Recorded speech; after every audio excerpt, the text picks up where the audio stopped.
আসসালামু আলাইকুম রহমতুল্লাহি বারাকাতুহু। আশা করি সবাই ভালো আছেন। গতকাল রাত থেকে একটানা বৃষ্টি হয়ে যাচ্ছে। সকালে ঘুম থেকে জানালার শাটার উঠিয়ে দেখি অন্ধকারাচ্ছন্ন আকাশে হালকা রোদের ছটা। আর দেখতে এত ভালো লাগছিল, দূরে পাহাড়গুলো মেঘে মেঘে ছেয়ে আছে আর এত বৃষ্টি হচ্ছে, কি আর বলবো।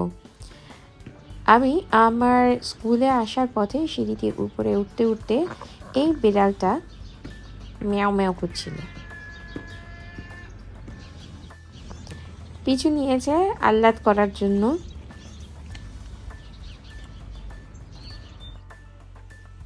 এরপর আমি কাজের ওখান থেকে আমার ডাক্তারের অ্যাপয়েন্টমেন্ট ছিল, সেখানে যাই। তারপরে আবার কাজে ফিরে যাই। আমি যা বলছিলাম, বৃষ্টি আর বৃষ্টি, বৃষ্টি চারদিকে খালি বৃষ্টি আর বৃষ্টি, খুবই বিরক্ত লাগছিল। পরে কাজ শেষ করে বাসায় আসি আমি 6টায়। এসে আবার সাবিবের ফুটবলের জামা কাপড়গুলো নিয়ে আবার ওকে আনতে যাচ্ছিলাম। তো এই যে আমার বাসার সামনে।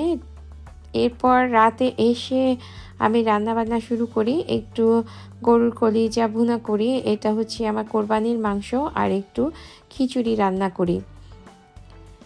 সাথে বাচ্চাদের সাথে চিল্লাপাল্লা করতে হচ্ছিল, তারা কোনোভাবেই খেতে আসছিল না আর খাওয়া নিয়ে ভীষণ বিরক্ত করছিল।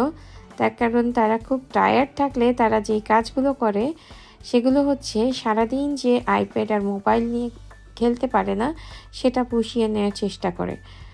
তো চিল্লাপাল্লা করতে হয় বাচ্চাদের সাথে এই নিয়ে। এরপর আমার আনা আম খেয়ে নিয়েছি, আলহামদুলিল্লাহ। এই ছিল আজকে।